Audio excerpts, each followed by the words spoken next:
أعوذ بالله من الشيطان اللعين الرجيم. بسم الله الرحمن الرحيم.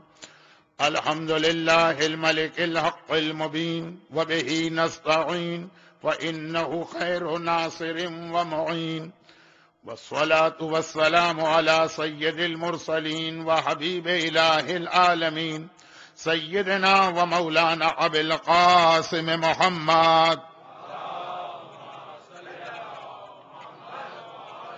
وآله الطيبين الطاهرين المعصومين، سيما على بقية الله في الأرضين وحجته على العالمين. اللهم عجل له الفرج ولعنة الله على أعدائهم أجمعين. أما بعد، فقد قال الله عز وجل في كتابه الكريم: بسم الله الرحمن الرحيم. وسيعلم الذين ظلموا أي منقلب ينقلبون.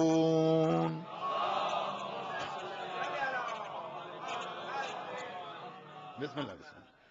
آج کی رات شب جمعہ ہونے کے اعتبار سے دعائے کمیل بھی ہوئی، جس کی وجہ سے آغاز مجلس میں تھوڑی تاخیر ہو گئی، لیکن میں اپنا بیان وہی 10:30 کے قریب ختم کر لوں گا، اور جو 10 سے 15 منٹ آج میرے بیان میں کمی ہو گئی، جو کل گزر گئی، جس دن موسم کی وجہ سے مجھے بیان مختصر کرنا تھا، اس میں میں نے یہ 15 منٹ زیادہ لے لیے تھے. لیکن شب جمعہ مجلس کا آغاز براہ راست مختار نامے کے عنوان سے نہیں ہو سکتا. مختار نامہ تو ایک ایسا عنوان ہے کہ ساری زندگی اس کو ہم پڑھتے بھی رہتے ہیں، سنتے بھی رہتے ہیں، اور جب سے وہ ٹی وی سیریل بنا ہے تو دیکھتے بھی رہتے ہیں. لیکن آج کی رات اس اعتبار سے بہت اہم رات ہے کہ ایک ہفتے کے بعد ہمارے اور آپ کے مرحومین کو اتنا موقع ملتا ہے کہ وہ ہمارے اور آپ کے گھروں میں آ کے ہم سے فریاد کریں، اور اگر ہم یہ بھول جائیں کہ وہ ہمارے گھروں میں آئیں تو ایک ہفتے اور ان مرحومین پہ بڑا مشکل وقت گزرتا ہے. صادق آل محمد امام جعفر صادق علیہ الصلاۃ والسلام ارشاد فرماتے ہیں کہ ہر شب جمعہ پروردگار تمام مومنین اور مومنات جو دنیا سے چلے گئے ان کی روحوں کو ایک اجازت دیتا. مرنے کے بعد روحیں آزاد نہیں ہیں. اگر نیک روح ہے تب بھی وہ وادی السلام کی باؤنڈری کے اندر قید ہے. وادی السلام جو جنت نہیں ہے مگر جنت جیسی ایک جگہ، اور اگر گناہگار ہے تب بھی وہ وادی برہوت کے اندر قید. وادی برہوت جہنم نہیں ہے مگر جہنم جیسی ایک جگہ. شب جمعہ ان تمام روحوں کو ایک اجازت ملتی کہ آج تم اپنے اپنے، چاہے وادی السلام تمہارا مسکن ہو اور چاہے وادی برہوت، اپنے اپنے مسکن سے جاؤ دنیا میں، اپنے دوستوں اور رشتہ داروں سے جا کے اپنے لیے کوئی نیکی لے کے آ جاؤ.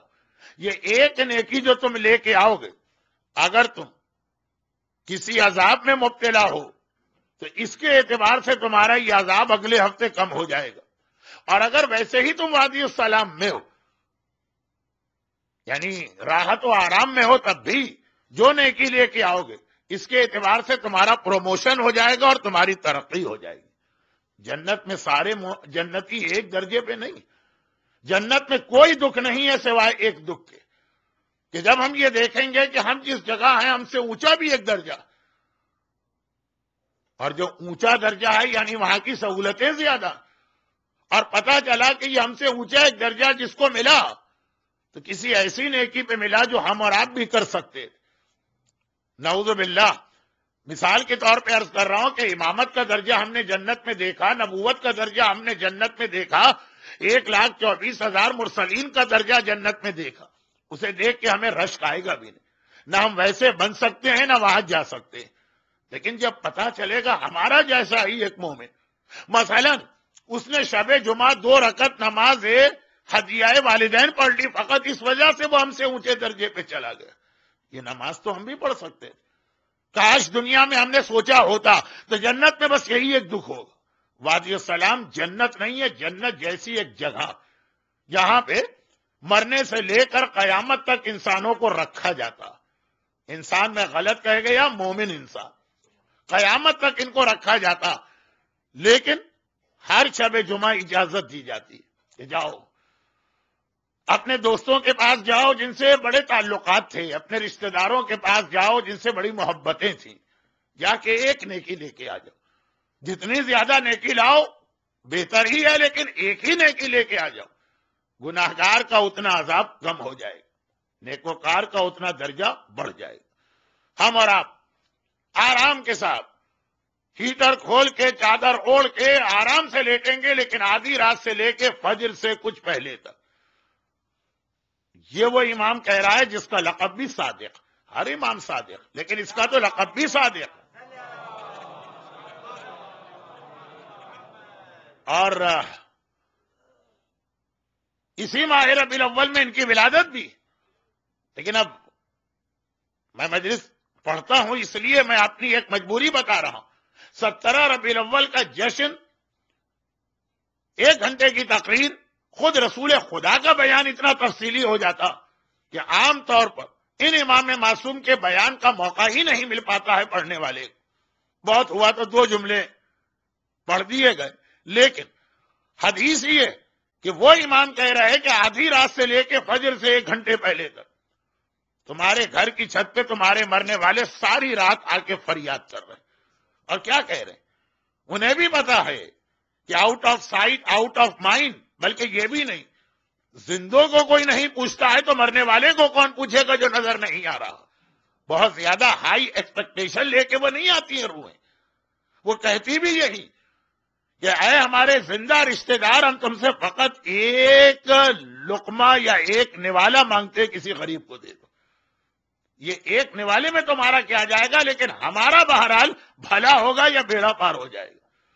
ایک رومال کا ٹکڑا ہم تم سے مانگتے ہیں، اتنا دے دو، تمہارا کوئی نقصان نہیں مگر ہمارا اس میں بھی فائدہ. چھوٹی سے چھوٹی نیکی ضائع نہیں ہوتی ہے. یہ ایک بالکل الگ موضوع. تو اب آج کی رات اگر ہم نے مس کر دی اپنے رشتہ داروں کی یہ فریاد، تو 6 دن تک تو ان کو دوبارہ ہمارے پاس آنے کی اللہ اجازت نہیں دے گا. ایک مرتبہ خالی یاد دلانے کے لیے یہ چند جملے میں نے عرض کیے ہیں. اور یہاں پر ایک بات اور یہ بیان کر دی جائے کہ امام معصوم فرماتے ہیں کہ مرنے والوں کے حوالے سے 3 نمازیں بہت اہم. ایک نماز وحشت قبر جو اس پہلی رات کو پڑھی جاتی ہے جب مرنے والا قبر میں جاتا. بلکہ نارتھ امریکہ میں رہنے والوں کے لیے تو نماز وحشت قبر کا دوسرا طریقہ یاد کرنا زیادہ ضروری. نماز وحشت قبر کے 2 طریقے. ایک طریقہ ہے کہ جب آپ کو کنفرم پتا چل گیا کہ فلاں آدمی کی تدفین کب ہوئی، تب اس کی قبر کی پہلی رات. ایک یہ ہے کہ موت کی خبر آ گئی، یہ پتا نہیں چل پا رہا کہ انہیں کب دفن کیا جائے گا. تو جب انسان اپنے وطن سے بہت دور ہوتا، اور خاص طور پر اگر ایسے مرنے والے کہ جو ہمارے اپنے ہم وطن بھی نہیں، ایران میں کوئی مومن شہید ہوا، کربلا کے یا عراق کے بم دھماکوں میں کوئی شہید ہوا، یا سعودی عرب میں کسی مومن کا انتقال ہوا. اب جیسے ابھی حال ہی میں شیخ عامری جیسی کتنی عظیم شخصیت دنیا سے گئی، ان کے دفن کی تاریخوں میں اختلاف ہو گیا، یعنی خبر آنے میں اختلاف ہو گیا کب دفن کیے گئے. تو نماز وحشت قبر کا دوسرا طریقہ اسی لیے اسلام نے بتایا کہ اگر موت کی خبر ملی، دفن کی کنفرم نیوز نہیں آ رہی، تو وہ مرنے والا کہیں محروم نہ ہو، دوسرے طریقے سے نماز وحشت قبر پڑھو. مجھے معلوم ہے کہ آج ویسے ہی شب جمعہ وقت کی کمی اور یہ کوئی مسائل کا فورم نہیں، اس لیے میں مسائل نہیں بتاؤں گا کہ دوسرا طریقہ کیا ہے، یہ تو ہر شخص جانتا.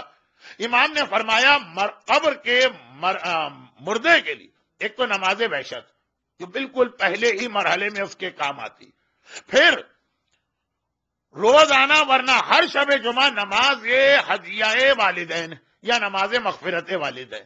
والدین کا ایک خاص حق، ان کے لیے خاص نماز پڑھنا ہے جس کی 2 رکعتوں میں الحمد کے بعد ایک الگ آیت، ربنا اغفر لی ولوالدی اور رب اغفر لی ولمن دخل بیتی والی. اور ایک نماز امام نے فرمائی کہ نماز ہدیہ میت ہے، جو بھی مرنے والے دنیا سے جا چکے ان کے لیے ایک تحفہ، کم از کم شب جمعہ پڑھا کرو، اور اگر اللہ ہمت و طاقت دے تو روزانہ پڑھو۔ خود امام معصوم تو دن میں 2 بار یہ نماز پڑھتے تھے، ایک دن کے آغاز میں اور ایک رات کے آغاز میں، ایک فجر کے ساتھ ملا کر اور ایک مغرب کے ساتھ ملا کر۔ جتنے مرنے والے ہیں یہ نماز سب کو ثواب اور فائدہ پہنچاتی۔ پہلی رکعت میں الحمد کے بعد قل ہو اللہ، جو بہت کم نمازوں میں عموماً قل ہو اللہ دوسری رکعت میں پڑھا جاتا، یہ نماز ہدیہ میت وہ نماز ہے جس میں ترتیب بدل گئی۔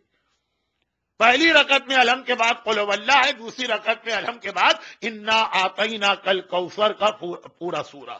یہ نماز ہدیہ میت، اولاد، بھائی بہن، چچا، پھوپھی، جتنے بھی اور رشتہ دار، کم سے کم بات یہ ہو رہی تھی کہ انہوں نے ایک لقمہ مانگا کھانے کا، انہوں نے ایک رومال کا ٹکڑا مانگا کسی غریب کو دے، اتنا بھی ہم دینے کو تیار نہیں ہیں۔ آج کل ریسیشن کا زمانہ ہے، گریٹ ڈپریشن چل رہا ہے، فوڈ کرائسس آیا ہوا ہے، مورگیجز سر پہ سوار ہیں، جاب چھوٹ رہے ہیں، چلو اتنا بھی دینے کو تیار نہیں، 2 رکعت نماز ہی پڑھ لو، ہاتھ پیروں سے مرنے والے کی کچھ مدد کر دو۔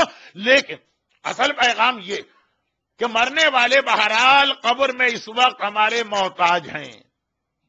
تو اگلا سوال آئے گا کہ مولانا کیا قبر مومن کے لیے کوئی مسئلہ ہے؟ مولانا کیا قبر کسی مومنہ کے لیے کوئی مسئلہ ہے؟ جی ہاں ہے، اور بہت بڑا مسئلہ۔ قبر کو اتنا معمولی اور آسان بات نہ سمجھے کہ جس کا دل چاہا کھڑے ہو کے عذاب قبر کا مذاق اڑا دیا، بولتی بند ہو جائے گی جب ملک الموت آئے گا۔ مختار نامہ بتا رہا جو کربلا میں اتنے مغرور، ایروگینٹ، پراؤڈی، گھمنڈی لوگ تھے، کیا عمر سعد، کیا شمر، کیا ہرملہ، کیا خولی، کربلا میں کیا حالت تھی، صرف 5 سال کے بعد ان کی بولتی بند ہو گئی مختار کے سامنے۔ یہ جو ابھی زبان چل رہی ہے تو آدمی یہ سمجھے کہ جو میری زبان چل رہی ہے وہی میں عقیدہ بنا لوں گا۔ ہے قبر مسئلہ، ہے قبر مرحلہ۔ ابھی دعائے کمیل پڑھی جا رہی تھی، کس انداز سے مولائے متقیان نے عذاب جہنم کا تذکرہ کیا، جا کے صحیفہ کاملہ دیکھ لیجئے کس انداز سے چوتھے امام نے عذاب قبر یاد دلایا۔ وہی چوتھا امام جو ایک جانب کربلا کا سب سے بڑا عزادار، دوسری جانب صاحبان ایمان کو قبر و قیامت سے آگاہ کرنے والا بھی، صحیفہ کاملہ کی ہر دوسری دعا۔ یہ بھی ایک ہماری قوم کی خوش قسمتی کہ نہج البلاغہ اور صحیفہ کاملہ ابھی تک ہر قسم کے حملوں سے محفوظ ہے۔ اس پہ کوئی مومن اعتراض ابھی تک تو نہیں کرتا کہ روایت ضعیف ہے، پتہ نہیں کس نے کہہ دی، پتہ نہیں کس کتاب میں آ گئی، پتہ نہیں یہ کتاب اتھینٹک ہے کہ نہیں۔ زمانہ جس انداز سے آگے بڑھ رہا ہے مجھے بھروسہ بھی نہیں لگ رہا، لیکن کم از کم نہج البلاغہ کو ابھی کوئی مومن تو چیلنج نہیں کرے گا۔ ڈاکٹر طاہر القادری نے خطبہ شخصیہ کو چیلنج کر دیا، وہ ڈاکٹر صاحب تھے، لیکن مومن کوئی چیلنج نہیں کرے گا۔ صحیفہ کاملہ، اگر خالی صحیفہ کاملہ اور نہج البلاغہ میں مولا کا خطبہ ایک نہیں 85 خطبے ہیں جس میں عذاب جہنم کا تذکرہ کیا، اور اس میں ایک خطبہ وہ ہے 4 لائنوں کا جس میں امام نے وہی آیت تلاوت کی جو میری کل کی مجلس کا آغاز تھی، نماز اور اہمیت نماز۔ لیکن مرنے والے کے لیے 3 نمازیں میں نے ابھی بتائیں، اپنے لیے بھی پڑھنا، اور اپنے لیے تو واجب نمازیں پڑھنا ہے، ادا نماز۔ مولا نے کہا کہ تمہیں کیا ہو گیا ہے میرے شیعہ ہو کے نماز سے غافل ہو؟ کیا تم نے نہیں سنا کہ جہنمی کیا کہہ رہے تھے؟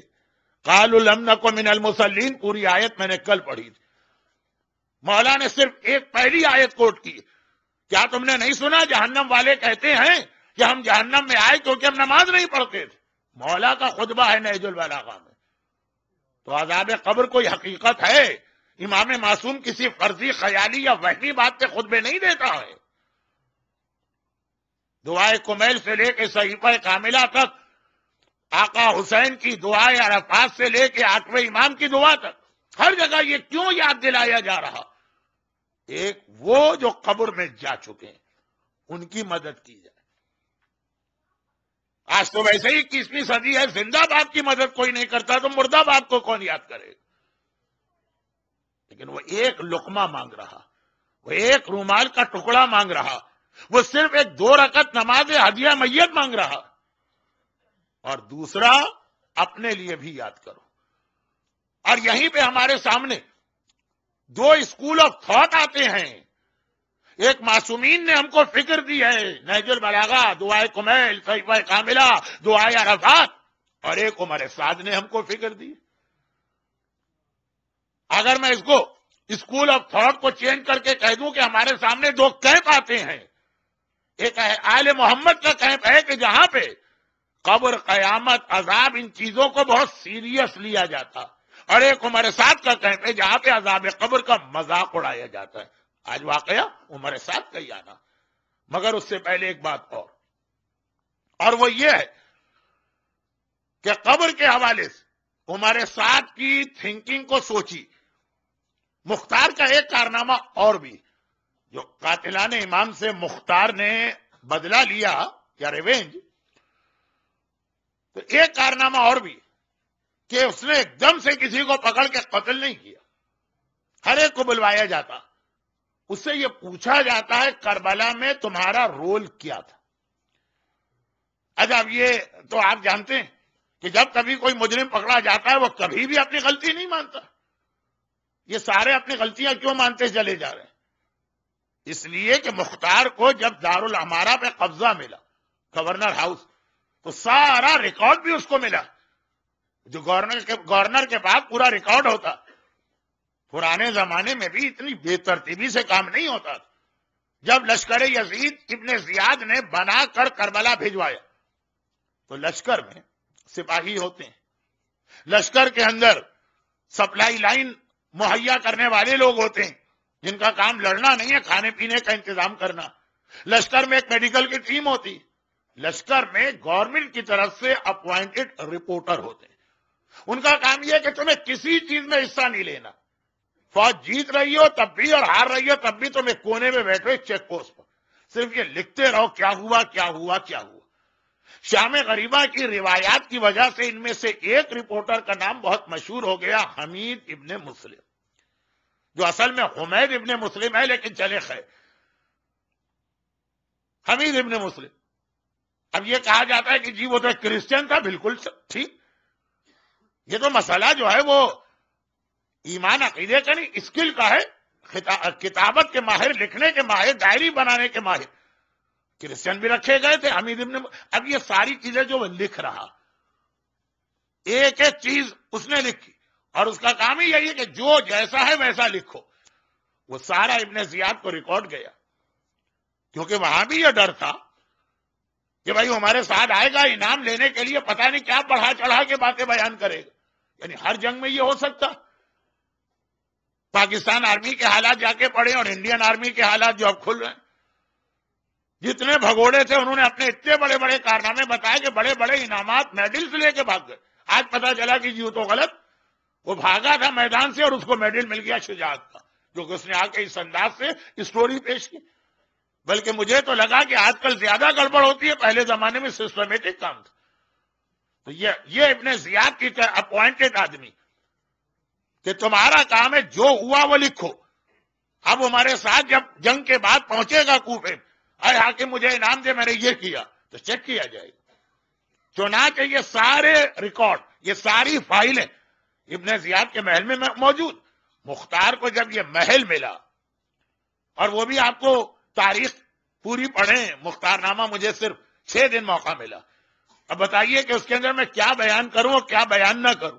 البتہ some thing is better than nothing کے اصول پہ عمل کرتے ہوئے میں نے کچھ اہم واقعات لیے، تو اس کا ایک حصہ یہ بھی کہ مختار کو جو دارالعمارہ گورنر ہاؤس، اس میں جو انٹری ملی ہے وہ اچانک راتوں رات ایک ایسا واقعہ پیش آیا کہ گورنر کو بھاگنا پڑا اور مختار کو ایک دن پہلے اپنا جہاد شروع کرنا پڑا۔ بڑے عجیب انداز سے یہ طے ہوا تھا کہ نیکسٹ ڈے رات کے وقت ہم لوگ گورنر کے خلاف جو ہے وہ موومنٹ چلائیں گے، سب اپنے گھروں سے نکل کے آئیں گے۔ ایک کوڈ ورڈ رکھا تھا، یا لسارات الحسین، جو آج تو کوڈ ورڈ نہیں ہے، اس زمانے میں کوڈ ورڈ تھا کہ جب کوئی یہ جملہ سنے اس کا مطلب ہے گھر سے نکل آؤ، گھر سے نکل آؤ، گھر سے نکل آؤ۔ پورے کوفے کی گلیوں میں مختار نے کہہ دیا تھا کل رات کے اندھیرے میں میرے آدمی جائیں گے، جو ٹائم ہم نے سیٹ کیا، اب کیسے پتا چلے کہ وہ ٹائم آ گیا؟ نہ اس زمانے میں یہ رسٹ واچ ہوتی تھی، نہ کلاک ہوتے تھے، نہ SMS، نہ موبائل. تو اب یا لسارات الحسین، ترجمہ یہ ہے کہ اے حسین کے خون کا انتقام لینے والوں آ جاؤ گھر سے باہر. مگر کچھ ایسی مس انڈرسٹینڈنگ ہو گئی کہ ایک رات پہلے ہی اچانک مختار کو میدان میں آنا پڑا. یہ حصہ میں نے چھوڑ دیا. اور یہ اتنا جملہ بھی میں نے دو وجوہات سے کہا. ایک تو آپ کو یاد دلا دوں، ایسی ہی ایک رات آج سے 32 سال پہلے تہران کی گلیوں میں آئی تھی، جب شاہ ایران تو بھاگ چکا تھا، لیکن 10 فروری کو جسے مارشل اللہ ایڈمنسٹریٹر بنایا تھا تہران کا، اس نے یہ اناؤنسمنٹ کیا تھا کہ 10 اور 11 فروری کی درمیانی رات پورے تہران میں کرفیو، جو گھر سے باہر نظر آئے گا اس کو گولی سے اڑا دیا جائے گا. اور پلاننگ یہی تھی، سب گھروں میں ہے، جتنے بھی ہمارے علماء اور مراجع ہیں سب کو گرفتار کر کے اسی رات کو شہید کرنا. بالکل سن سیٹ کے قریب یہ خبر ملی. اس وقت جو حضرت امام خمینی رضوان اللہ علیہ کے شاگرد تھے، مثلا شہید مرتضی مطہری، مثلا شہید بہشتی، گھبرائے آغا خمینی کے پاس آئے کہ ابھی ابھی خبر ملی ہے کہ یہ پلاننگ ہے، کرفیو کا یہ مقصد ہے، اب ٹائم ہی نہیں ہمارے پاس، ہم کیسے اس کو کاؤنٹر کریں. اب یہاں پہ ایک جملہ ایسا کہ نہ کبھی امام خمینی نے بتایا کہ اس کا کیا مقصد تھا، نہ کسی اور کو پتا چلا. ایک منٹ ٹھہرو، اٹھ کے اپنے جہاں لوگوں سے ملتے ہیں اس کے پیچھے والے کمرے میں گئے جہاں عبادت کرتے ہیں. 2 منٹ کے بعد باہر آ گئے. کہا جاؤ اعلان کرا دو کہ آج کی رات تہران میں ہر مرد، ہر عورت، ہر بڑے، ہر بچے پر واجب ہے کہ وہ گھر سے باہر نکل کے آ جائے. آج کوئی اپنے گھر میں نہیں رہے گا. اور جب پورا تہران گھر سے نکل کے آیا، وہ پلاننگ ناکام ہوئی. 11 فروری 1979، 11 فروری 1979 انقلاب اسلامی ایران کامیابی کے مرحلے میں آیا. چونکہ ایام ازاں تو ہم اس انداز سے خوشی تو نہیں منا رہے، لیکن یاد دلا رہے کہ کل صبح انقلاب ایران کی 32 سالگرہ ہے، 32ویں سالگرہ ہے. بالکل حضرت امام خمینی کا وہ اعلان مختار کے موومنٹ سے کہ اس ایک رات سے بہت میچ کر رہا، کہ جس رات کے حالات بھی میں نے نہیں بتایا، اس لیے تہران کی اس رات کے بھی زیادہ حالات نہیں بتا رہا ہوں. لیکن ایک جملہ کہنا کہ یہ مس انڈرسٹینڈنگ مختار اور مختار کے جو سب سے قابل بھروسہ ساتھی ہیں، ابراہیم ابن مالک اشتر، ان دونوں کے درمیان ذرا سی ایک مس انڈرسٹینڈنگ ہو گئی.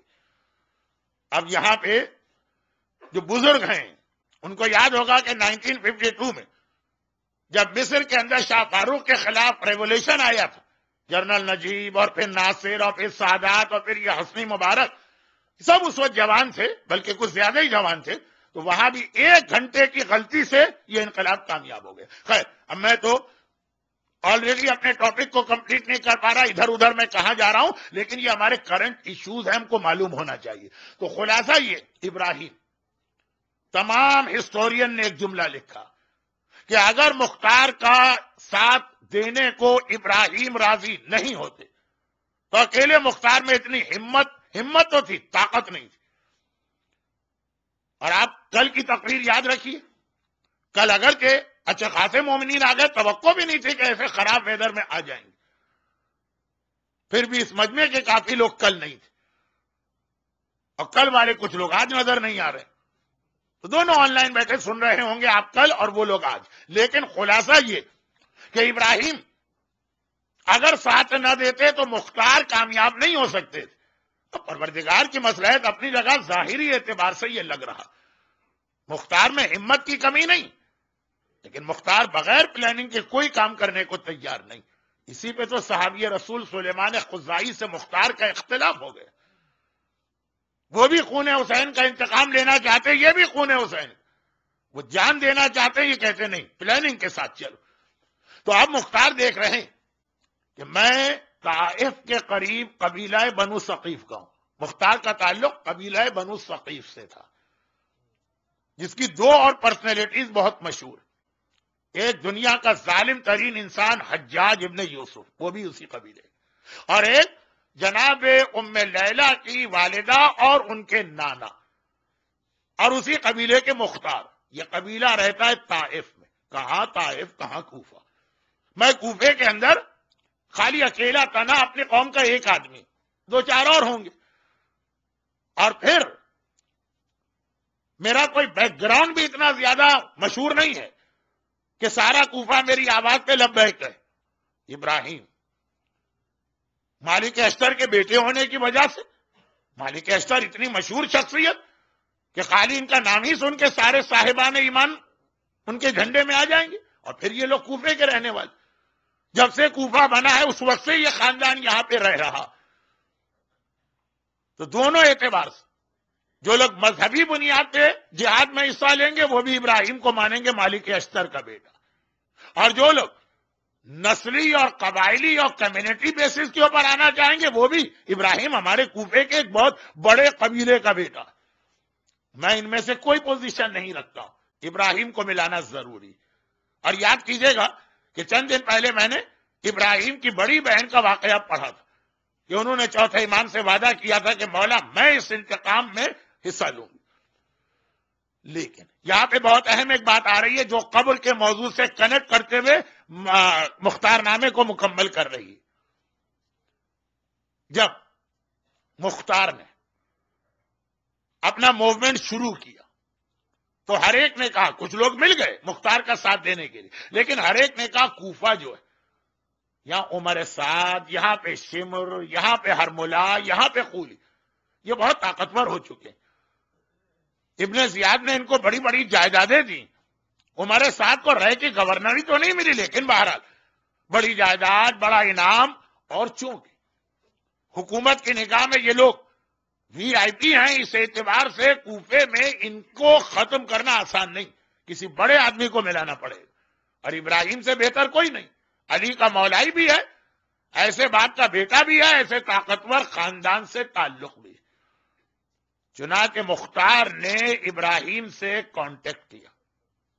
ابراہیم تو خود تڑپ رہے, کربلا کے واقعے کا انتقام لینا ہی ہے, لیکن مختار سے اچھا یہ نہیں کہا کہ میں تم سے زیادہ مشہور, میں تم سے زیادہ بڑا, مجھے لیڈر بناؤ, تم میرے ڈپٹی بنو.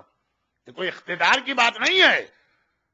امامت کے نام پر, محبت اہل بیت کے نام پہ یہ عہدے, اسٹیٹس, ان کی کوئی اہمیت نہیں. کہا کہ میں تمہارا ساتھ اس مشن میں ایک شرط پہ دوں گا. مشن مجھے بہت پیارا ہے, بلکہ ہر مومن کو خون حسین کا انتقام لینا اس سے زیادہ بہترین مشن ایک مومن کی زندگی میں کیا ہو سکتا. جب آپ ہر شب جمعہ یہ خدا کے سامنے کہتے ہیں السلام علیکم یا سار اللہ وابن سارے, وہ دعائے کمیل بھی پڑھی گئی, زیارت وارثہ بھی لوگ پڑھتے ہیں. آج آقا حسین آپ کو سلام, ابھی آپ کے خون کا بدلہ اللہ کو لینا. وہ تو انشاءاللہ کوشش کروں گا کہ پرسوں رات جو جشن ہے اس میں تھوڑا سا یہی مختار نامہ, یہ تو ایک آدمی کا انتقام ہے, وہ حسین کے وارث کا انتقام, تھوڑا سا وہ اس کی تشریح کر دوں. لیکن یا سار اللہ, السلام علیکم یا سار اللہ, مطلب کیا ہے اس کا؟ سار اللہ, ابھی اللہ آپ کے خون کا انتقام لینے والا, وہ باقی ہے ابھی. ہاں ہر مومن یہ کہتا. چنانچہ ابراہیم نے کہا میں تڑپ رہا ہوں, لیکن ایک بات بہت اہم اسلام کا اصول, اچھے سے اچھا کام بھی تمہیں نظر آئے, جب تک کہ شریعت اور دین اس کو انڈوس نہ کرے, خالی اپنے خیال کے بنیاد پہ کوئی ایکشن نہ لینا. ہر چیز امام وقت ہے تو ان سے پوچھو, وہ غائب ہیں تو ان کے نائب سے پوچھو, اپنی مرضی دین میں نہ چلاؤ. چنانچہ 17 ربیع الاول کو جو روایت مجھے پڑھنا چاہیے, لیکن مجھے معلوم ہے کہ میں جہاں بھی جشن پڑھ رہا ہوں گا, اہلے میں صحیح جشن وہاں میں پڑھوں گا, لیکن 1 گھنٹے میں مجھے وقت نہیں ملے گا چھٹے امام کے حالات پر آنے کا, تو روایت آج سن لی. یہ قبر ابراہیم ابن مالک اشتر کی سیرت کا اہم ترین میسج اور مختار نامہ. امام, اچھا کون سا امام؟ ایک بات تو میں نے یہ بتائی کہ ایسا امام کہ اگر کہ ہر معصوم صادق ہے, لیکن ان کا تو لقب ہی صادق بنا ساتھ میں. ایسا امام کہ ہمارا نام جعفری بھی ہے اور ہم جعفری کہلاتے اس امام کی وجہ سے. صادق آل محمد امام جعفر صادق علیہ الصلوۃ والسلام. کیسا شیعہ چاہتے ہیں؟ جیسا ابراہیم ابن مالک اشتر تھے، لیکن یہ بات اتنی واضح نہیں ہوئی. کیسا شیعہ؟ بہت ہی مشہور روایت ہے، میں بہت پڑھتا ہوں، لیکن ہیوسٹن میں آیا ہی کتنے دن ہوں اور پڑھی ہی میں نے کتنی مجلسیں ہیں، تو یہاں تو میں نے یہ روایت نہیں پڑھی. میں مار کھا جاتا ہوں اپنی ان مجلسوں سے جو انٹرنیٹ پہ لوگ پہلے سے سن چکے ہوتے ہیں. مولانا اس کے لیے تو ہم 40 منٹ ڈرائیو کر کے نہیں آئے تھے کہ پھر اتنا ہی فاصلہ طے کر کے جائیں گے. بس یہ ایک میرے ساتھ ایک مسئلہ ہے. ویسے روایت میں نے پڑھی نہیں، بہت اہم روایت، پڑھتا بہت. امام کیسا شیعہ چاہتے ہیں؟ جعفری کیسا ہوتا، شیعہ کیسا ہوتا؟ ابو بصیر اسدی کوفی کی روایت. ابو بصیر اتنا عظیم صحابی نہیں، اگر میں ذرا سا ابو بصیر کی فضیلت بیان کرنے لگا تو آج کی تقریر ختم ہو جائے. بہت بڑے صحابی، وہ بیٹھے ہیں امام کے پاس، اور یہ وہ ٹائم ہے کہ امام اپنے خاص صحابیوں کو ایک الگ سے ٹائم دیتے ہیں. ایک تو امام کا درس ہے مدینے کی مسجد میں، اور ایک جیسے پرائیویٹ ٹیوشن ہوتی ہے اس طرح پیسے لے کے نہیں، اپنے خاص جو بریلینٹ شاگرد ہیں ان کو الگ الگ. جابر ابن حیان فادر آف کیمسٹری اس کو الگ بلاتے ہیں، ابو بصیر عظیم صحابی اس کو الگ. ابو بصیر کا ٹائم، وہ بیٹھے، دروازے پہ نوکنگ کی آواز ہے. غلام نے آ کے کہا کہ مولا ام خالد آپ سے ملنے آئی. یہ بھی ان 13 عورتوں میں ایک ہے جن کے نام کتابوں میں ہیں کہ یہ امام کی 313 کی آرمی میں جو 13 عورتیں ہوں گی، ویسے 50 عورتیں ہیں لیکن نام خالی 13 کے امام نے بتایا، ان میں کی ام خالد بھی. اب اسی سے اندازہ کر لیں کہ جو امام زمانہ کی فوج میں 313 ساری دنیا سے سلیکٹ کیے جائیں، ان میں جو 13 عورتیں ہوں گی وہ کتنی عظیم ہوں گی. غلام نے آ کے کہا مولا ام خالد آئی. مدینے کے انتہائی شریف معزز گھرانے کی ایک خاتون، پورے حجاب کے اندر، واجب تو واجب، سنت حجاب بھی کرنے والی، چہرے پہ نقاب، اور آ کے کہا کہ فرزند رسول میں اس وقت ایک فقہی مسئلہ پوچھنے آپ سے آئی. ابو بصیر بیٹھے، امام نے ان کو روک دی. امام نے فرمایا کہ پوچھو کیا پوچھنا. کہا مولا میں کافی عرصے سے بیمار ہوں اور بہت تکلیف والی بیماری ہے. جب تک کہ پین کلر نہیں دنیا کے سامنے آئے تھے بہت ساری بیماریاں اتنی خطرناک نہیں ہوتی تھی، یعنی لائف تھریٹنگ مسئلہ نہیں لیکن تکلیف برداشت نہیں ہوتی. بہت ہی تکلیف والی بیماری. تمام مدینے کے تمام طبیبوں سے میں اپنا علاج کرا چکی، کوئی فائدہ نہیں ہوا تو کوئی بات نہیں. روایت میں ہے کہ بیماری بھی کبھی اللہ کا ایک تحفہ ہوتی، یا آدمی کے گناہ معاف ہوتے ہیں یا اس کا درجہ بلند ہوتا. ایک رات کا بخار 70,000 گناہان صغیرہ کو معاف کرا دیتا. تو مولا اس پہ نہ مجھے کوئی کمپلین نہیں ہے، جس حالت میں اللہ رکھے. لیکن مومن صاحب عقل بھی ہوتا، بے وقوف نہیں ہوتا. مولا میں نے دیکھا کہ ایسی ہی بیماری مدینے کے بہت سے لوگوں کو ہوئی، انہی طبیبوں کے پاس گئے، انہوں نے علاج کیا، ٹھیک ہو گئے. اب یہ میڈیکل کا اصول جو شریعت میں بھی چلتا کہ بھائی اس طرح سے جج نہیں کیا جاتا کہ اس کو بھی ویسی ہی بیماری ہو. بیماریوں کے سمٹم تو اتنے ایک دوسرے سے ملتے جلتے ہیں کہ جب میں بہت ساری بیماریوں کے سمٹم کسی ڈاکٹر سے سنتا ہوں لگتا ہے ہر بیماری میں میرے اندر. کبھی کبھی بخار آتا ہے، کبھی سر میں درد ہوتا ہے، ہر بیماری کے 3 4 5 ایسے کامن سمٹم. تو مولا اس نے مومنہ نے دیکھے فوراً کنکلوژن پہ جمپ نہیں لگائی، کہا میری جیسی بیماری اور بہت سے لوگوں کو ہوئی، سب ٹھیک ہو گئے.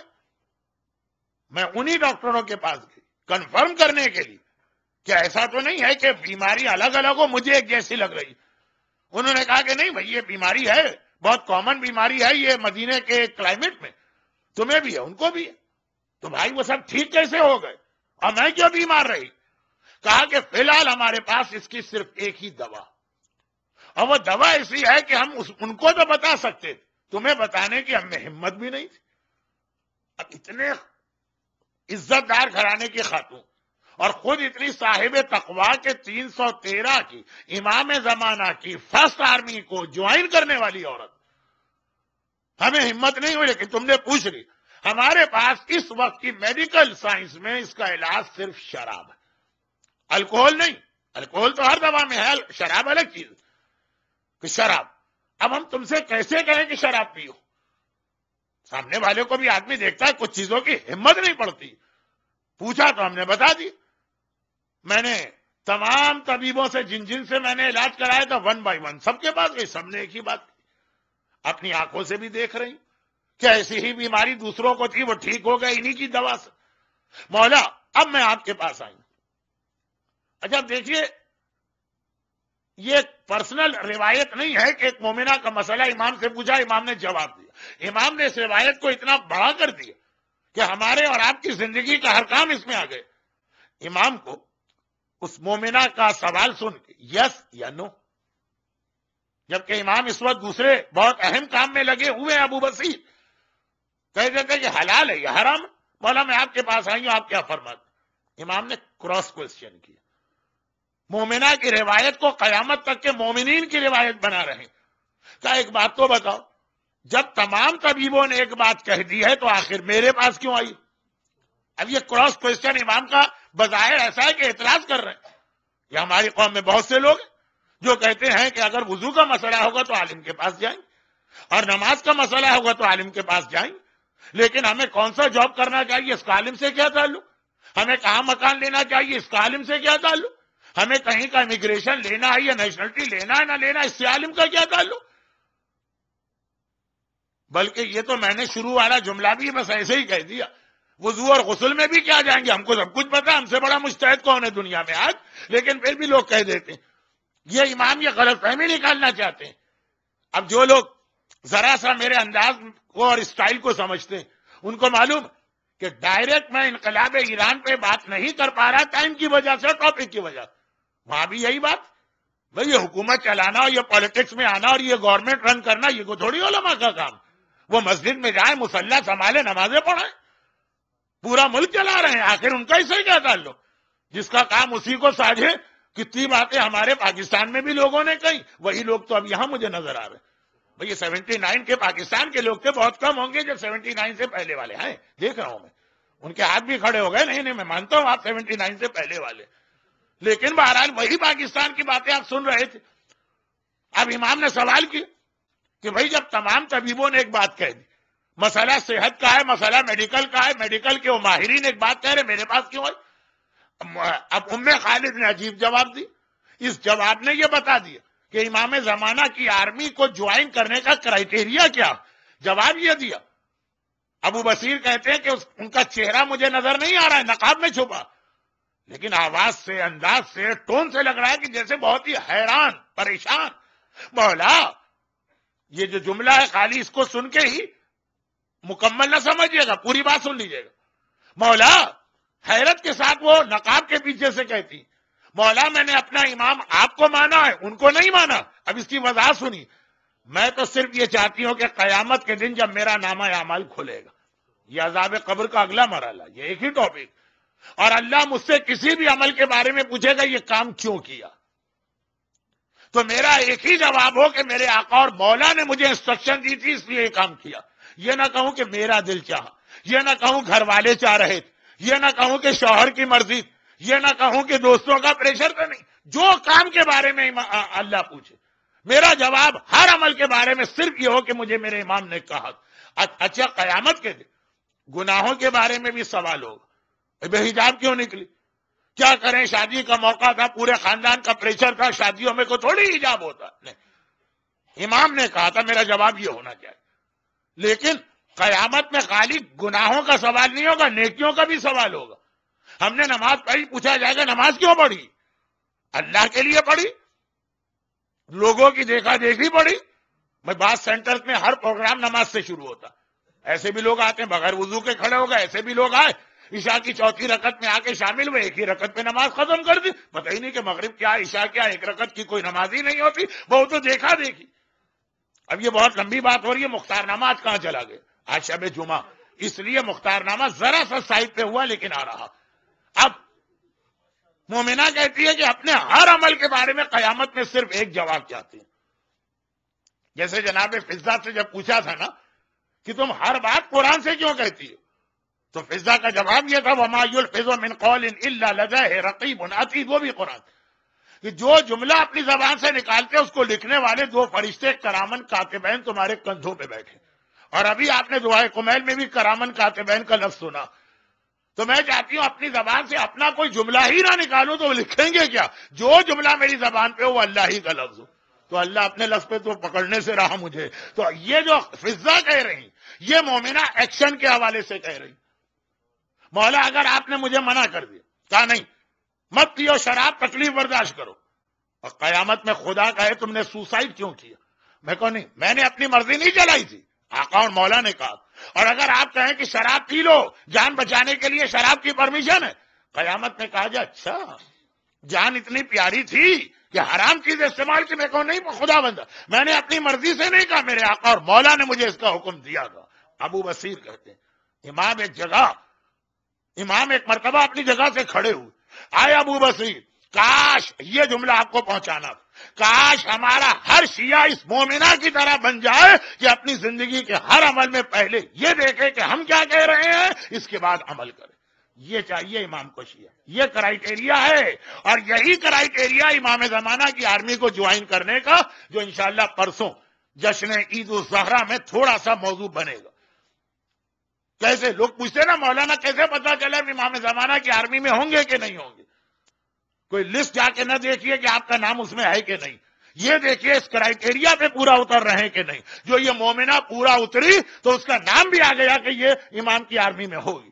مگر خلاصہ کیا؟ اچھا پھر یہ روایت ایک دفعہ میں نے کاؤنٹ کی تھی تو 750 مرتبہ اپنی زندگی میں نے یہ روایت پڑھی، جس میں سے 749 ٹائمز یہیں تک پڑھی ہے روایت.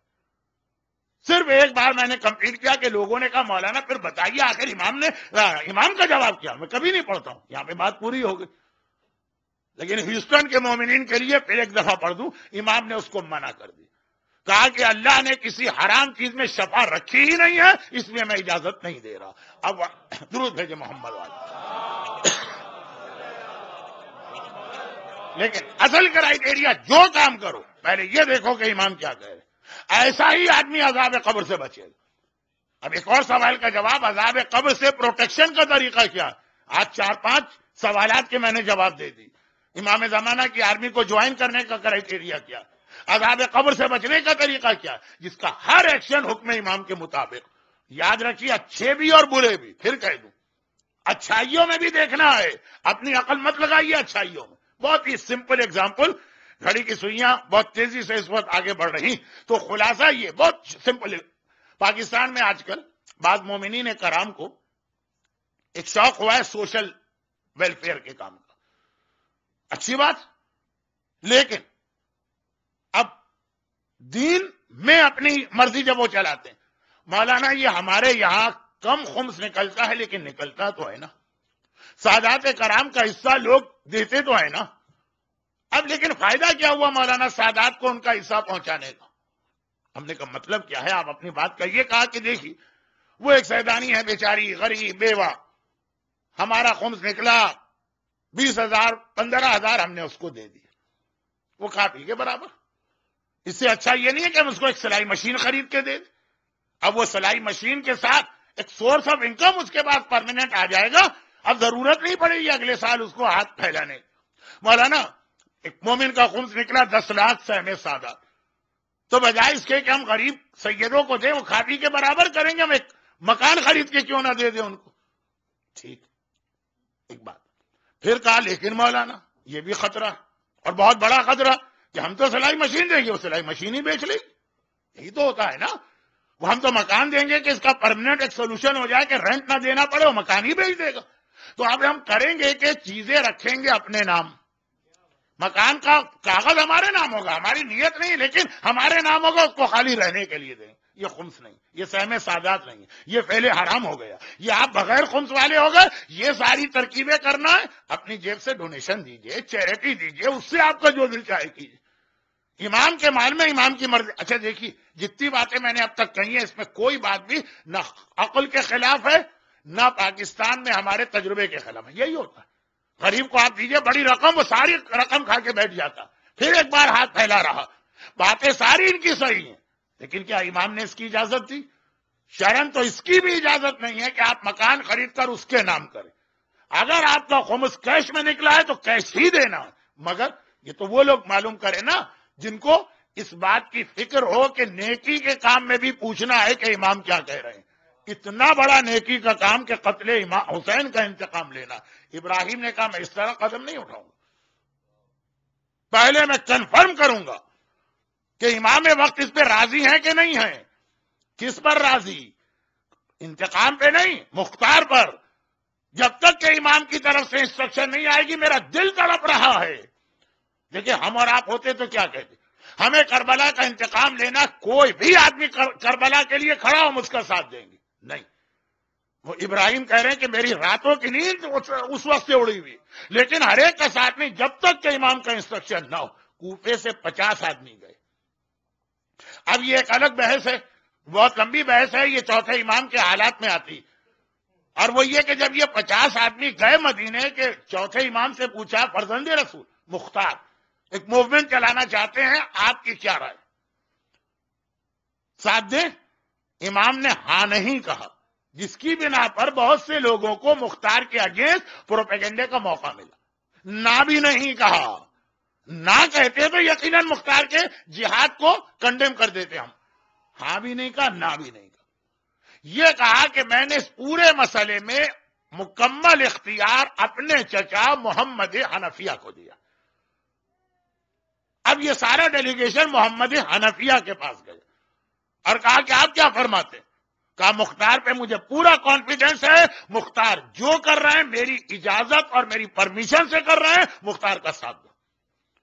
اب چوتھے امام کا جواب اگرچہ بظاہر بڑا عجیب تھا، لیکن اس کے اندر 3 بہت اہم پہلو.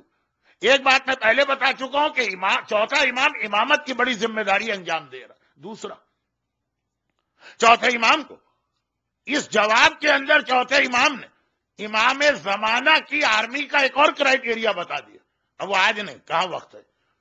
اور تیسری بات اس میں یہ تھی کہ امام نے ایک ایسا اصول بتایا جو آج انقلاب اسلامی ایران کا، کہ جب امام نے کسی کو نائب بنا کے پورا اختیار دے دیا تو اب نائب جو عمل کرے گا خود بخود یہ مانا جائے گا کہ یہ امام کی مرضی اور تائید اس کو حاصل ہے. نائب امام کو وہ اسٹیٹس دیا، چنانچہ محمد حنفیہ کو اپنا نائب بنایا. جب یہ لوگ ڈیلیگیشن واپس کوفہ گئے، ابراہیم نے پوچھا، وہ بے چین تھے، تڑپ رہے تھے کہ کیا ہوا، چوتھے امام نے کیا کہا؟ چوتھے امام نے کچھ نہیں کہا، منع کر دیا. منع نہیں کیا، ہم محمد حنفیہ کو نائب بنائے، انہوں نے اجازت دی. ابراہیم نے فوراً 2+2 4. اس کا مطلب امام کی اجازت ہے. جب نائب کی اجازت آ گئی تو گویا امام کی اجازت آ گئی، اب ہمیں جہاد کرنا. انقلاب اسلامی ایران کا فاؤنڈیشن اسٹون یہ اصول بھی، اب جہاد کرنا. مگر جب یہ جہاد شروع ہوا تو چلے خونی تو پکڑا گیا، کل آپ نے سنا، ہرملا تو پکڑا گیا، سنان ابن انس تو پکڑا گئے، حتیٰ قاضی شرح جیسا ملون بھی پکڑا گئے، یہ سب مارے گئے.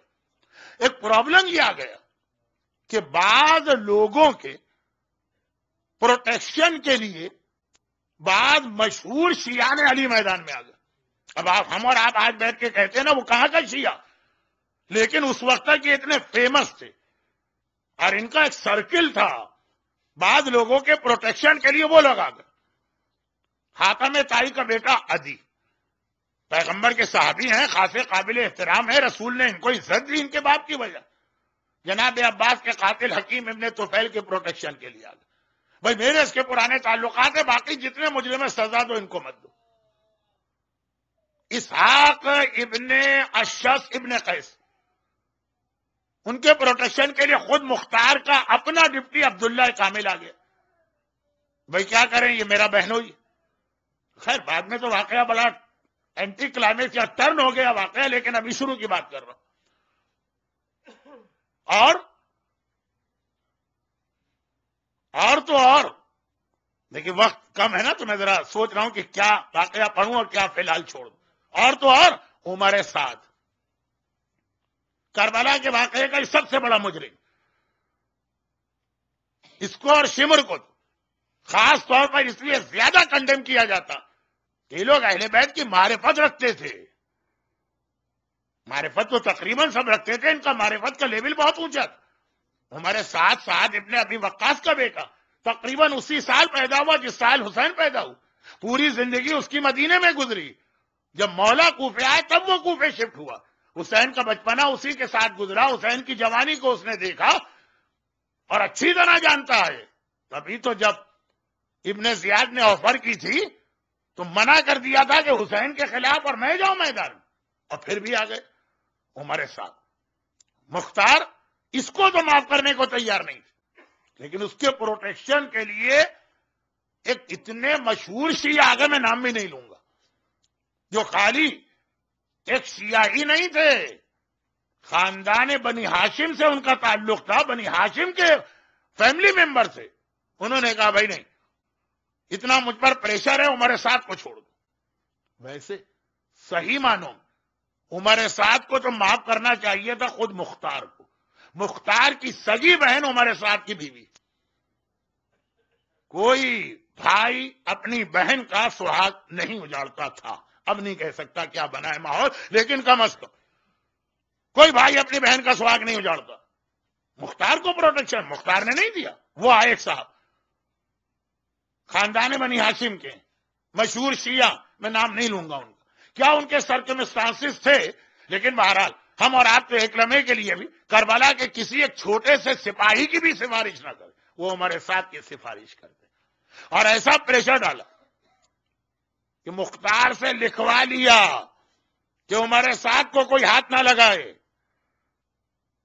اب مختار مجبور ہو گئے, مولا علی کے اتنے قریبی رشتہ دار اور اتنے قریبی صحابی مجبور ہو گئے, لکھ کے دیا, لیکن دل سے مجبور نہیں, انتقام سب سے لینا ٹن بائی ٹن. چلو چند دن اس کو چھوڑ دیتے, باری آئے گی اس کی. ایک جملہ لکھ دیا کہ چلو یہ اتنا زبردست پریشر میرے اوپر, پھر بھی امان دے رہا ہوں اس شرط پر کہ یہ کوفے سے باہر نہ جائے, کوئی نیا کام نہ کرے. یہ کنڈیشن ڈال دی. عمر صاحب ذرا مطمئن آ کے گھر میں بیٹھ گیا, اگرچہ اس کو روزانہ اطلاع مل رہی. شمر تو اسی اطلاع پہ بھاگا تھا نا کہ آج یہ مارا گیا, کل وہ مارا گیا, تو میری باری بھی آنے والی. شمر کا واقعہ تو نہیں پڑھ سکوں گا, شاید مصائب میں 2 جملے آ جائیں.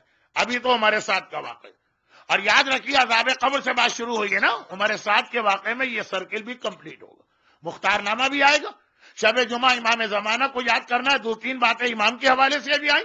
یہ ساری باتیں میں نے جمع کر دی. یہ الگ بات ہے کہ حق شاید کسی کا ادا نہ ہوا. عمر سعد لکھ دیا. پھر اب ایک دن مختار کو عمر سعد کو چھوڑنا نہیں ہے. سارے قاتلوں سے 1 گھنٹے میں انتقام نہیں لینا, باری باری انتقام لیا جا رہا. عمر سعد کی بھی باری آئے گی. ابھی تو میں نے لکھ دیا ان کے کہنے پر. ایک دن دربار میں اعلان کیا کہ اب میں اس کی گردن اڑانے جا رہا ہوں. یہ بھی نہیں کہا کہ آج شام کو یا کل صبح, اب میں اس کی گردن اڑانے جا رہا ہوں.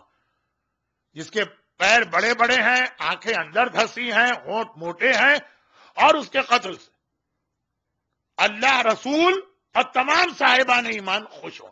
اتنا کا ایک جملہ. عمر سعد کے بھی رشتہ دار دوست دربار میں تھے. جو باتیں مختار نے کہیں وہ سب عمر سعد پہ پھٹ اتر رہی. بڑے پیر, دھسی ہوئی آنکھیں, موٹے ہونٹ, اور محبان اہل بیت کا سب سے بڑا ٹارگٹ ہرملا, شمر, عمر سعد.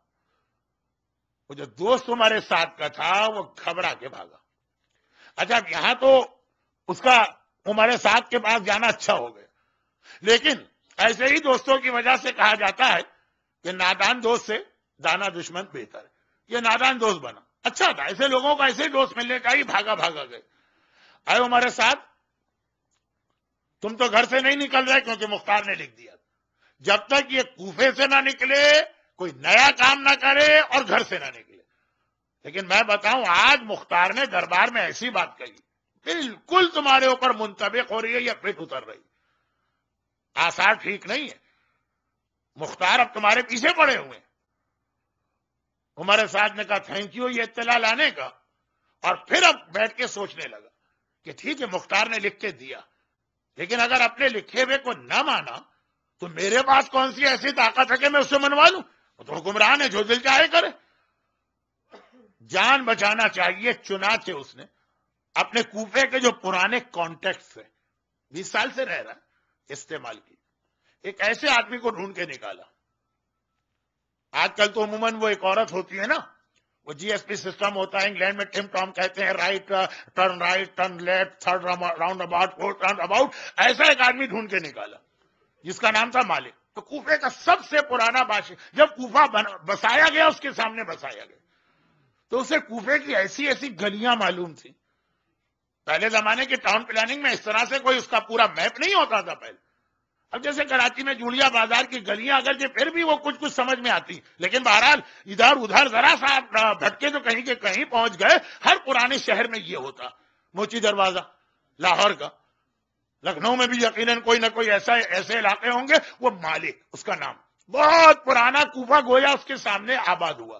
عمر سعد تو 40s میں آیا ہے، کوفہ تو 20s میں آباد ہوا. پورا کوفہ تو عمر سعد نے بھی نہیں دیکھا. کہا کہ کوئی ایسا طریقہ ہے کہ مجھے ایسے اندر کی گلیوں سے بچاتے ہوئے کوفے سے باہر نکال دو کہ راستے میں جو مختار کی فوج گھومتی رہتی، پہرا بھی دیتی ہے، قاتلان امام کو بھی چلا، اس سے بچ جاؤ. اس نے کہا کوئی بات نہیں، 400 دینار لگیں گے، بہت بڑی رقم. اس زمانے کے 10 دینار میں آج ایک مرسیڈیز آ جائے، کہا 400 دینار لگیں گے. کہا جان بچی سو لاکھوں پائے، اس سے زیادہ بھی میں دے دیتا، مگر وعدہ ہے کہ مجھے بچا کے لے جاؤ گے. اس نے کہا مجھ سے زیادہ کوفہ کون جانتا، ہاتھ کی لکیروں کی طرح کوفے کو پہچانتا ہوں، لیکن آدھی رات کو آؤں گا.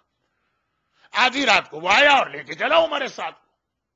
اب یہ گلیوں سے ہوتے ہوئے کوفے کے دروازے کے قریب ہے کہ عمر سعد کا ایک غلام مل گئے. اس کے غلام بھی دیکھ، وہ وہاں اس وقت کسی کام سے جا رہا. آقا کو دیکھا گھبرا گیا. آپ یہاں کہاں کیسے؟ کہا کہ بھائی وہ مختار کے آثار ٹھیک نہیں، میرے پیچھے پڑ گیا ہے اور مجھے اپنی جان کا خطرہ. یہ مالک جو ہے وہ مجھے لے کے جا رہا.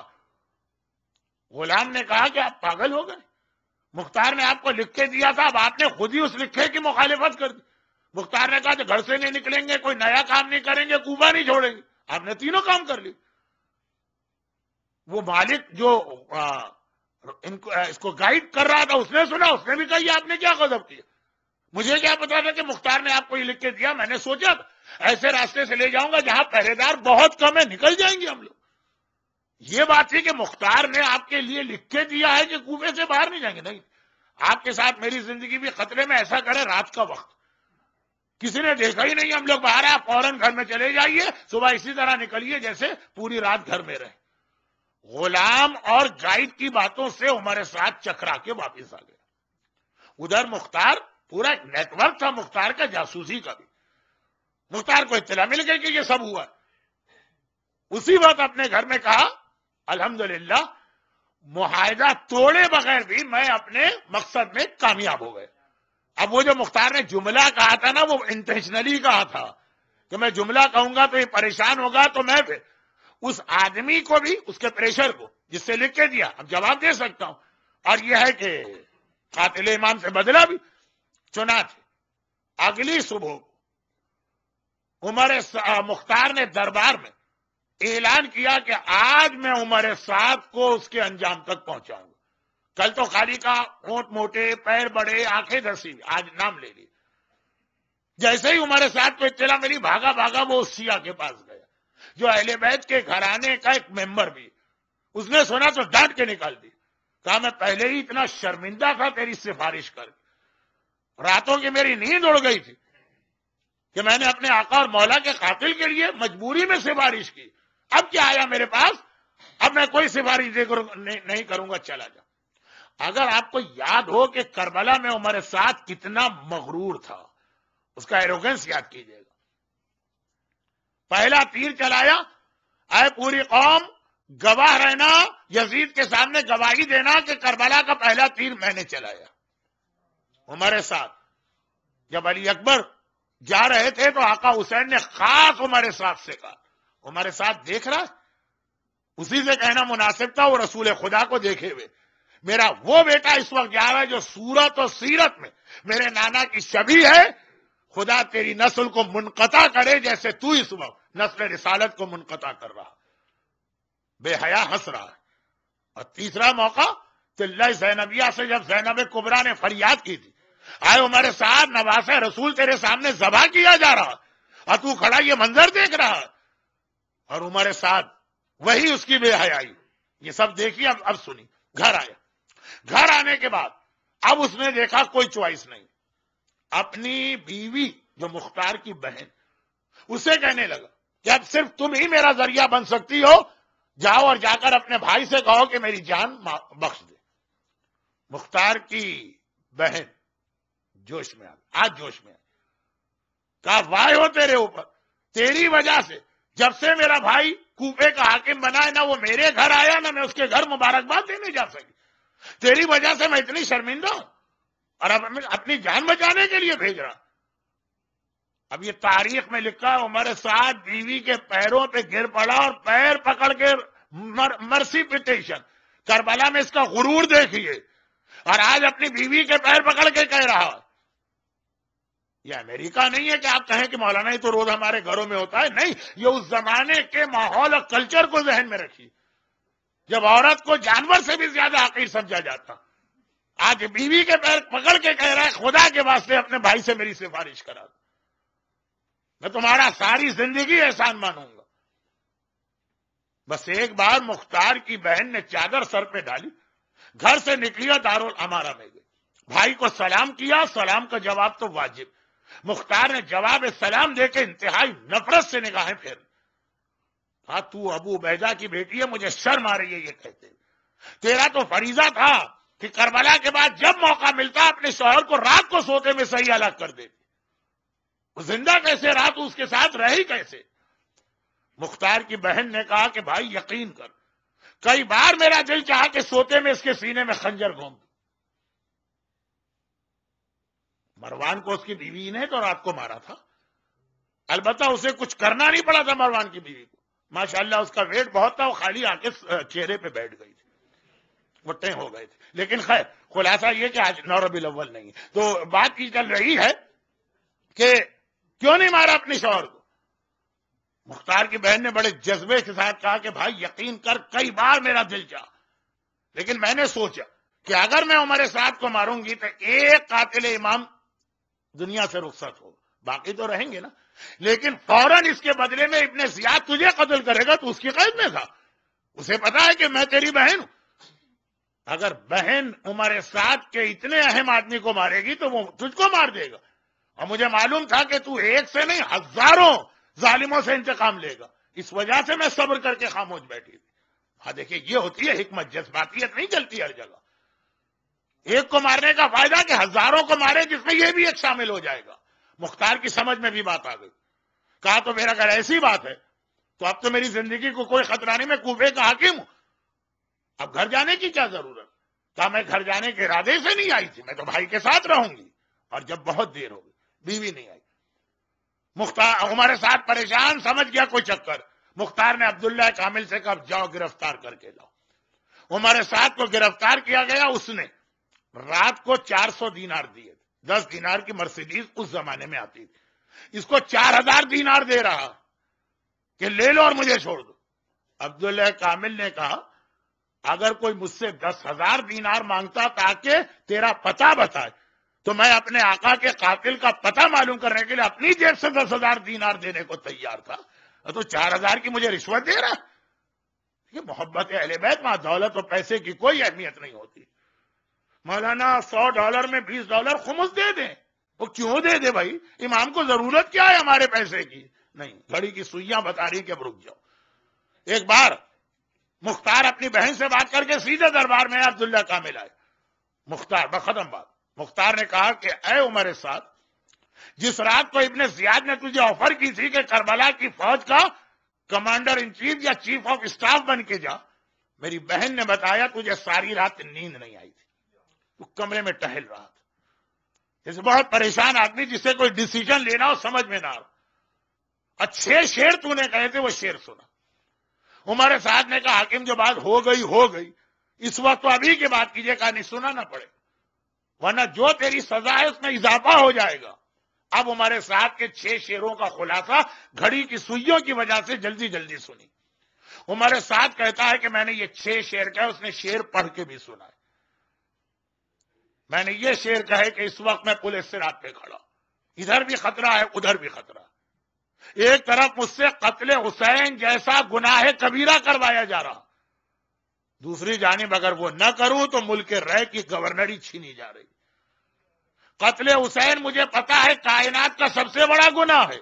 ملک رے میری آنکھوں کی ٹھنڈک. میری سمجھ میں نہیں آتا ادھر جاؤں کہ ادھر جاؤں. تو ہمارے ساتھ کہہ رہا دیکھیں یہ تھی اس کے پاس معرفت، میری سمجھ میں نہیں آتا. لیکن اب کہہ رہا کہ قتل حسین کی سزا مرنے کے بعد ملک رے کی گورنری سامنے ماں عاقلہ باع دین بدین. اور عقل مند کبھی بھی سامنے چیز کو نہیں چھوڑتا ہے ادھار چیز کے چکر میں. 9 نقد بہتر ہے 13 ادھار سے. ٹھیک ہے آج کی دنیا پوری کریڈٹ کارڈ پر ہی چل رہی ہے، لیکن پرانے زمانے کہتا ہے کہ عاقل ہمیشہ جو چیز سامنے ہے وہ لیتا. قتل حسین کی سزا تو پتہ نہیں کب ملے گی، ملک رہے تو سامنے. پھر عجیب 2 شعر کہہ رہا جہاں سے میں نے عذاب قبر کا لنک دیا. کہا کہ مجھے پتا ہے کہ قتل حسین کی سزا بہت دردناک ہے مگر اللہ ارحم الراحمین ہے. میں بڑے سے بڑا گناہ کر کے ایک بار اس سے توبہ کروں گا، میرا ہر گناہ معاف کر دے گا. یہ تو لگ رہا ہے کوئی مومن بول رہا. مومنوں سے پوچھئے بھائی یہ گناہ وہ گناہ ہے، خدا قیامت کے دن آپ مولوی کو تھوڑی حساب کتاب لیں گے. ارحم الراحمین خدا حساب کتاب لے گا، ہر گناہ معاف کر دے گا. وہ معصوم امام دعائے کمیل میں تڑپ کے کہہ رہا. وہ معصوم ابن معصوم آئے تطہیر جس کی طہارت کی گواہی دے رہی، وہ صحیفہ کاملہ میں تڑپ رہا ہے عذاب قبر کو یاد کر کے. نماز میں ہاتھ اٹھا کے کہہ رہا الہی عاملنی بفضلک ولا تعاملنی بعدلک. اور ہمارے ساتھ کہہ رہا ہے کہ بڑے سے بڑا گناہ کرو، ارحم الراحمین کی رحمت کس کام کی. اور پھر آخری شعر کہ لوگ کہتے ہیں کہ مرنے کے بعد قبر میں عذاب اور آگ اور ہتکڑی اور بیڑی. کتنے ہی مومن ہیں جو اسی طرح کے جملے کہتے ہیں. شک ہے عذاب قبر. لوگ کہتے ہیں اگر مرنے کے بعد یہ چیزیں صحیح نکلی توبہ کر لوں گا، اور اگر یہ غلط نکلی تو دنیا کے مزے تو میں لوٹ لوں گا، میں تو دونوں طرح سے فائدہ اٹھاؤں گا. توبہ کا اتنا غلط استعمال، ارحم الراحمین کے لفظ کا اتنا غلط استعمال جو ہمارے ساتھ نے کیا ہے کبھی مومن کو نہیں کرنا چاہیے. بھئی یہ 6 شعر سنا ہے عذاب قبر سے ڈرنے اور ڈرانے والے. خیر ڈرنا تو نہیں، ڈرانے والے امام معصوم، اور عذاب قبر کا مذاق اڑانے اور اس کو مشکوک بنانے والا ہمارے ساتھ. 2 کیمپ ہمارے سامنے بن گئے. مختار کی آنکھوں میں آنسو آ گئے. کہا تو قیامت پر عذاب قبر پہ اعتقاد رکھتا، تو اللہ کو مانتا بھی ہے جس نے حسین کو شہید کیا، ان کے بچوں کو در بدر قیدی بنا کے گھمایا. کس اللہ کو تو مانتا؟ پھر ہمارے ساتھ کو بدترین سزا دی. اور یہ 2 قاتل امام تھے جو مرنے کے بعد جانور بن گئے، جس میں سے ایک پہلا یہ تھا جیسے ہی اس کا سر کاٹ کے جلایا گیا اس کا پورا بدن بندر بن گیا. ہاں سر اس کا ٹھیک رہا جو عید الزہرا میں امام تک آیا. اور دوسرا تھا شمر، اس کے بارے میں بھی یہ جملہ کہ جب اس کو سزا دی گئی اس کا سارا جسم کتے کی شکل میں بدل گیا. اور شمر کو بھی بڑی بدترین سزا دی کیونکہ شمر بھی نادان و ناسمجھ نہیں تھا. خیر کربلا میں نادان و ناسمجھ تو کوئی نہ تھا، لیکن اہل بیت کو اتنا سمجھتا ہے شمر کہ اس کا واقعہ نہیں پڑھ رہا ہوں، مصائب پہ آ گیا میں. اتنا سمجھتا ہے اہل بیت کو شمر کہ ایسا تو شاید ہمارے ساتھ بھی نہیں سمجھتا. بدترین انسان کائنات کا مگر اہل بیت.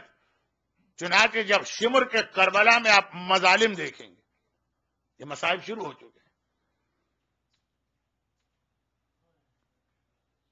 جب عام دنوں میں مصائب پہ لائٹ بند ہو جاتی ہے تو آج تو ویسے شب جمعہ بھی 2 ہی راتیں آخری ہیں غم کی، ایک آج اور ایک کل. جی شمر ہمارے ساتھ کا واقعہ سنا، شمر کو مصائب میں سنی. یہ 2 آدمیوں کا انجام ایک جیسا ہوا، دونوں کے سر کٹے، سر ٹھیک رہے مگر بدن اس کا بندر بنا، اس کا کتے جیسا بنا. کیونکہ وہ جو بھی اس نے کہا عقیدہ، شمر اس سے بھی بدتر نکلا تھا. اہل بیت کی اس کے پاس اتنی معرفت تھی کہ پورے کربلا سے شام تک جس انداز سے اس نے عمر سعد کے بڑے بڑے مسئلے حل کیے، بہت میں مبہم جملہ کہہ رہا ہوں لیکن ابھی واضح کر رہا ہوں. جب سیدانیوں کا یہ لوٹا قافلہ کربلا سے کوفہ جا رہا تو راستے میں ایک جگہ قافلہ رک گیا. عمر سعد اور سارے سپاہیوں نے کوشش کی، قافلہ آگے نہیں بڑھا. کیا کوشش کی؟ شمر جو تھا وہ ایک مرتبہ سپاہیوں کو ہٹاتا، وہ آگے بڑھا. کہا کیا بات ہے، قافلہ کیوں روکا؟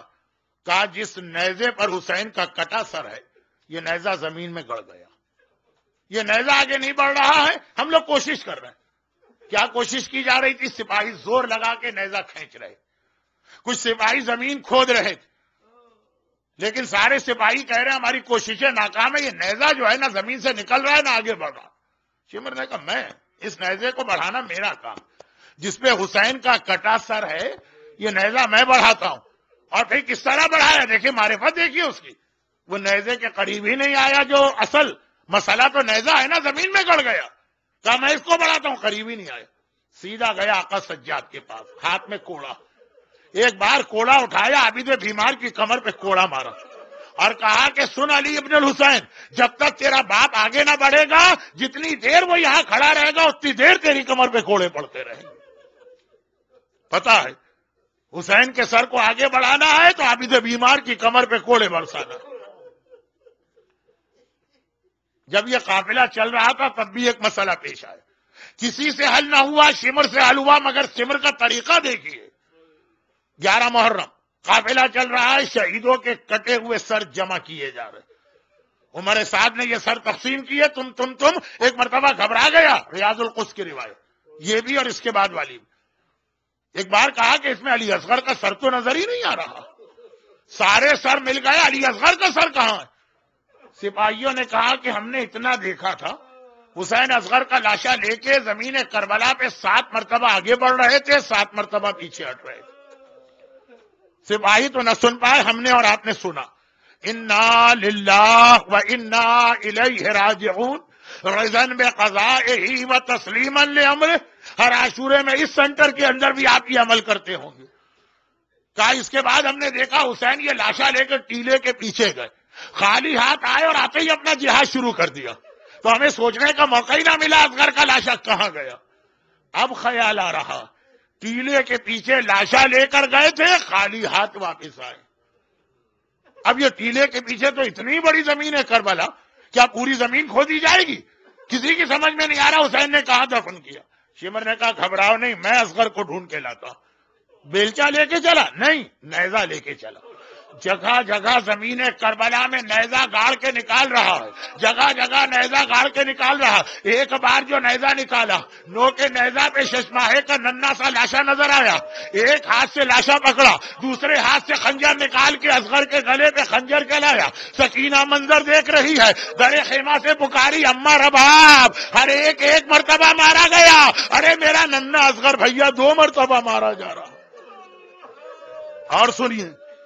اور سنیے شمر، جب یہ قافلہ چلا تو بغیر محمل و ہماری کی سواریاں تھیں، بیویوں کے بازوؤں میں رسی بندھی تھی.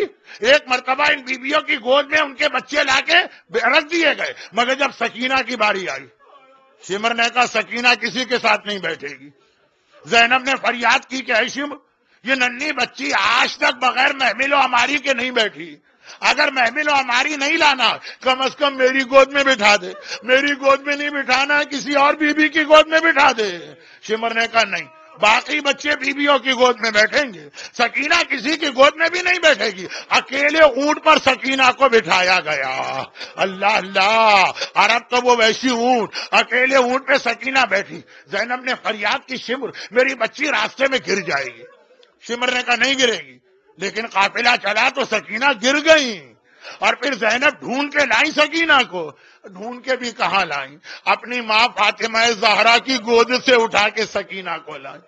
کہا شمر، میں نے کہا تھا نا کہ میری بچی بغیر سہارے کے نہیں بیٹھ سکتی ہے، اب تو کسی بیوی کی گود میں بٹھا دے. شمر نے کہا نہیں، ابھی بھی یہ اکیلے بیٹھے گی. زینب نے کہا مگر یہ بچی پھر گر جائے گی. شمر کہتا ہے میں نے انتظام کر لیا ہے، اب یہ بچی دوبارہ نہیں گرے گی. ایک جملہ آپ اکثر سنتے ہیں، زندان شام میں سکینہ کو لہو بھرے ہوئے اور جلے ہوئے کرتے میں دفن کیا گیا. ارے محمد کی نواسی کو کفن بھی نہ ملا جو کرتا کربلا سے پہن کے آئی تھی. 2 جملے. جلا ہوا کرتا وہ تو ہمیں پتا ہے. شام غریباں جب آخری خیمے سے سکینہ نکلی تھی تو آگ سکینہ کے کرتے میں لگ چکی تھی. مگر یہ لہو بھرا ہوا کرتے کی روایت کیا ہے؟ وہ یہ زینب نے کہا شمر میری بچی اکیلے نہیں بیٹھ سکتی، تو نے دیکھا وہ گر پڑی ہے، دوبارہ گرے گی. شمر کہتا ہے میں نے انتظام کر لیا. ارے کیا انتظام کیا؟